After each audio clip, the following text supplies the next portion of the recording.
ये 18/4/2024 की वारदात है। शाहबाद में एक चोरी हुई है दिन दहाड़े।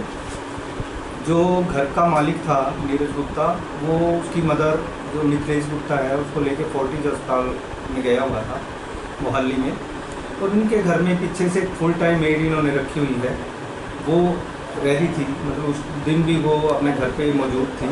और ये जो लेडी है कमलेश, ये करीब 2 साल से इनके घर में बतौर मेड काम कर रही है।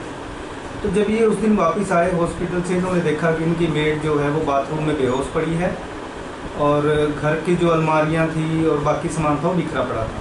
इन्होंने तुरंत पुलिस को डायल 112 को फ़ोन किया और पुलिस को सूचित किया। फिर इसको लेडी को हॉस्पिटल लेके गए और इसको वहाँ हॉस्पिटलाइज कराया। बाद में जब इसको होश आया कमलेश को, तो इसने बताया कि दिन में 2 लड़के आए थे टावर चेक करने के बहाने। इसने उनको मना किया, लेकिन वो ज़बरदस्ती घर में घुस गए। पहले इसके पीछे पीठ पे उन्होंने कुछ हैवी चीज़ मारी और फिर इसके मुंह में कोई नशीला पदार्थ डाल दिया, जिसके बाद ये बेहोश हो गई। और उसे नहीं पता कि क्या हुआ, क्योंकि जब सामान बिखरा देखा तो उन्होंने सामान देखा कि यहाँ घर में चोरी हुई है। और उसके बाद नेक्स्ट डे ये मुकदमा दर्ज हुआ था। तफ्तीश हमें मिली थी। तफ्तीश के दौरान हमने इनके घर के सारे CCTV कैमरे इस घर में लगे हुए हैं। सबसे पहले हमने उनको चेक किया। चेक करने पे पता लगा कि वो काफ़ी समय से ख़राब हैं। फिर हमने बाहर का व्यू देखा इनका, क्योंकि इनके बिल्कुल जस्ट सामने जो अपने एक्स मिनिस्टर हैं बेदी जी, उनकी कोठी है। आसपास के घरों के CCTV कैमरे हमने चेक किए और फिर एक कैमरे का व्यू हमें मिला जिसमें इनका आधा गेट दिखाई दे रहा था। और उस गेट में से जैसे काम वाली, दूध वाला, सब्जी वाला, वो कुछ लोग आते दिखाई दिए। लेकिन वो जो इसने बताया कि 2 लड़कों ने वारदात करी है, वो लड़के कहीं भी दिखाई नहीं दिए। फिर हमने इसको सख्ताई से पूछताछ की। फिर इसने बताया कि इसका मोबाइल जो था वो भी वो साथ लेके गए हैं। जो वो लेडी है मिथिलेश गुप्ता, वो काफ़ी बीमार है, चलने फिरने में असमर्थ है और वो इस पर बहुत ज़्यादा विश्वास करती है। जब हम इससे सख्ती से पूछताछ कर रहे थे तो उसने बल्कि हमें मना किया कि नहीं, हमें इस पर कोई शक नहीं है, ये काम कर ही नहीं सकती। फिर नीरज गुप्ता को कह के या पड़ोसियों को, उनको 1-2 को समझा के हम इसको पूछताछ के लिए यहाँ लेके आए। और जब इसको सख्ताई से हमने पूछताछ की तो इसने बता दिया कि चोरी इसी ने की है और वो जो बेहोश वाला था वो सब ड्रामा था जो इसने रचा था।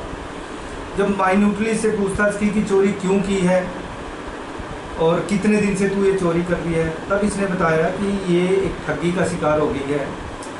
करीब महीना पहले इसके पास एक फ़ोन आता है कि मेरे 25 लाख रुपए की लॉटरी लगी है और वो 25 लाख रिकवर कर लेने के लिए तुम्हें एक फ़ाइल बनानी पड़ेगी। उस फाइल के चार्जेज हैं 1000 रुपये, वो आप डाल दो, मैं आपको अकाउंट नंबर भेजता हूँ। उस अननोन आदमी ने इसको अकाउंट नंबर भेजा और इसने 1000 रुपये डाल दिए। उसके बाद नेक्स्ट डे उसने कहा कि आपकी फ़ाइल तैयार है, 7000 रुपये आप और भेजो। और उसके बाद इसने 7000 रुपये और भेज दिए उसके अकाउंट में। फिर इसी तरीके से इसके नेक्स्ट डे फिर इसने 13,000 मंगवाए, उसके बाद 50,000 मंगवाए, फिर 1 लाख मंगवाए, फिर 1.5 लाख मंगवाए। जैसे जैसे वो पैसे मंगवाता रहा और ये उसमें डालती रही। इसमें जब तक इसके पास कैश थे वो डाले, अपने अकाउंट से डाले इसने, फिर इस घर में से चोरी करके डाले। फिर इसने जेवर चोरी करने शुरू कर दिए। सबसे पहले इसने सोने की चैन और लॉकेट चोरी किया और वो मुथूट फाइनेंस है वहीं शाहबाद में, उसके पास रख दिया और 1.5 लाख रुपये वहाँ से ले आए और 1.5 लाख रुपये उस अकाउंट में डाल दिए। फिर 2-3 दिन बाद जैसे वो डिमांड और करता रहा वो भी, फिर इसने एक सोने का कंगन चोरी किया, 1,48,000 रुपये वहीं मुथूट में रखा और वो पैसे उस अकाउंट में डाल दिए। फिर 3-4 दिन बाद इसने एक टॉपस सोने के चोरी किए, 48,000 रुपये मुथूट से लेके आई और वो उस अकाउंट में डाल दिए। फिर 4-5 दिन बाद इसने दूसरा कंगन चोरी किया, 1,48,000 रुपये में वहीं मुथूट पे रखा और वो पैसे उस अकाउंट में डाल दिए। तो थोड़े थोड़े करके इसने 7.5 लाख रुपये के करीब उस अननोन आदमी जो भी अकाउंट को देता, हर बार नया अकाउंट देता था और उसमें डाल देती थी।